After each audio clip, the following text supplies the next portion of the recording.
ফিলিস্তিনিরা যেন ছাই চাপা আগুন, বারবার ধ্বংসের মুখে পড়েও আবার জ্বলে ওঠে, তেজ দেখায়, আঘাত হানে।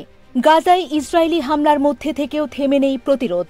গতকাল সোমবার গাজার জাবালিয়ায় হামাসের সামরিক শাখা আল কাসাম ব্রিগেড একটি ইসরায়েলি সামরিক যান লক্ষ্য করে রকেট হামলা চালায়। এতে ৩ ইসরায়েলি সেনা নিহত এবং আরও ২ জন গুরুতর আহত হন। লেবাননের টিভি চ্যানেল আল মায়াদিন এই খবর জানিয়েছে। হামাস এই হামলার দায় স্বীকার করেছে। ইসরায়েলি সংবাদ মাধ্যম i24 নিউজ জানায়, নিহত সেনারা ইসরায়েলি প্রতিরক্ষা বাহিনী IDF এর ৯ম ব্রিগেডের সদস্য ছিলেন। আহতদের উদ্ধারে প্রথমে একটি হেলিকপ্টার পাঠানো হলেও গোলাগুলির কারণে অভিযান ব্যাহত হয়। পরে আরও হেলিকপ্টার গিয়ে গোলাবর্ষণ করে উদ্ধার কাজ চালায়।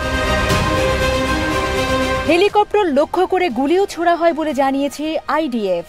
পরিস্থিতি এমন হয়েছে যে কিছু সময়ের জন্য উদ্ধার অভিযান বন্ধ রাখতে হয়।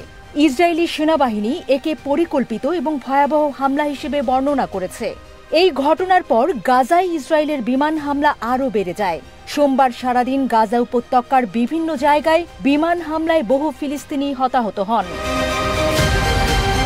তুরস্কের আনাদোলু এজেন্সি জানায়, সোমবার ইসরায়েলি হামলায় গাজায় ৫২ জন ফিলিস্তিনি নিহত হয়েছেন এবং আহত হয়েছেন অন্তত ৫০০ জন।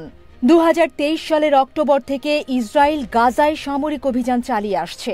গাজার স্বাস্থ্য মন্ত্রণালয়ের হিসেবে এই পর্যন্ত ৫৪,৭৪০ জন ফিলিস্তিনি নিহত হয়েছেন এবং আহত হয়েছেন ১,২৪,৬৯৩ জন।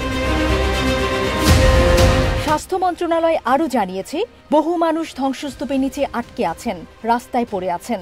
অনেক জায়গায় উদ্ধারকর্মীরা পৌঁছাতে পারছেন না।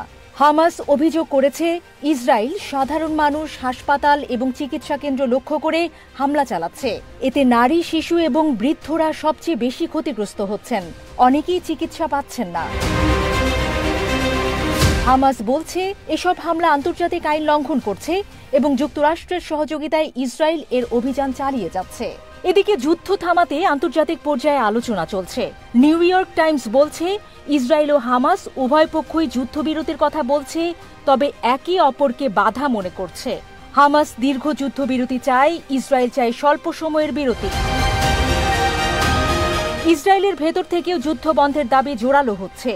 সাধারণ মানুষ ও রাজনীতিবিদরা চাইছেন বন্দি বিনিময় করা হোক, রাজনৈতিক সমাধানে যাওয়া হোক এবং যুদ্ধ বন্ধ করে শান্তি স্থাপন করা হোক। এই যুদ্ধের শেষ কোথায় কেউ জানে না, কিন্তু প্রতিদিনই বাড়ছে মৃত্যু, ধ্বংস আর ঘৃণা। তবুও গাজা থেকে বারবার জেগে উঠছে প্রতিরোধ। ইতিহাসের দেয়ালে আঁকা হচ্ছে রক্ত আর প্রত্যয়ের ছবি স্বাধীন ফিলিস্তিনির জন্য।